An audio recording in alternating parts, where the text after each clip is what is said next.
Hey, Crossroads family, Pastor Rob here. Welcome to day 10 of our fast. Today I'm going to be talking about Ephesians chapter 4. And in my family growing up, I had 4 brothers. And when mom would bring out the food at the dinner table, we all would dive in and fill up our plates. And my youngest brother would often get pushed aside.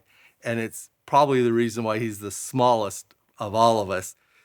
Today I want to talk about family. God's family. In Ephesians chapters 1 through 3, Paul talks about the foundation of the church and that we are all adopted into God's family through Jesus. We are positionally secure in God's family. And it doesn't matter what we do or don't do, we're still secure in that family. And that's good news because if it was the other way around, I'd probably been kicked out many times. And so now that we're in God's family, chapters 4 through 6 really talks about how we're to get along in God's family. And more than just get along, how can we really edify and build each other up? Now you might say, well, why do I need to do that? I like just keeping to myself. I like being anonymous in a big church. Why do I need to get involved? The reason is because God desires that we all participate in his family, that we all be actively involved. And Jesus modeled this in his family. If you think about the 12 disciples, they were so diverse. Think about Simon the Zealot. He was an insurrectionist. He would hate somebody like Matthew, who was a former tax collector. And then you got the fishermen, Peter, James, and John, and Andrew. And these guys would look at someone like the Apostle Paul, a Pharisee, and, have some not too kind words. And then you have like Nathaniel, who's a theologian, and then Judas, who's a thief, a very diverse family. And yet, despite this diversity and difference in personalities, Jesus showed these guys how they could work together in humility and accomplish his purpose. Being unified doesn't mean that we all have to think the same way. It doesn't mean we all have to have the same opinions. What it means is that we try to work together, we try to understand, and even get along when we disagree.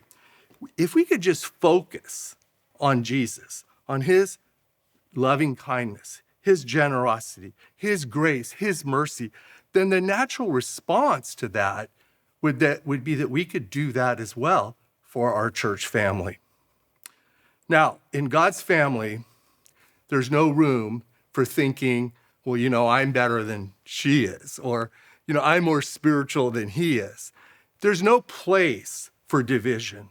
In God's family, we are all sinners saved by grace. We all come to the throne room of God on an equal playing field. And so the question might be, how can I actively get involved and help build up God's family?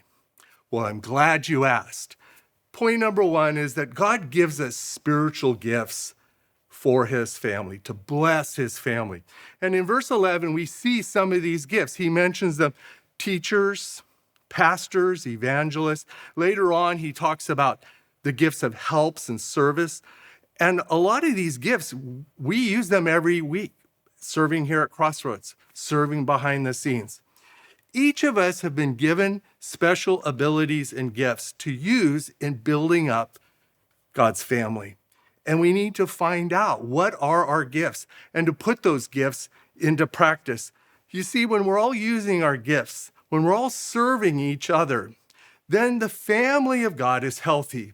But when we're not, and when one part of the body suffers, the whole body suffers. Number 2, we must be growing. In verses 12 through 16, the purpose of the church is to grow, not just in numbers, not just in our waistline from potlucks every week, but to grow in our knowledge of Jesus.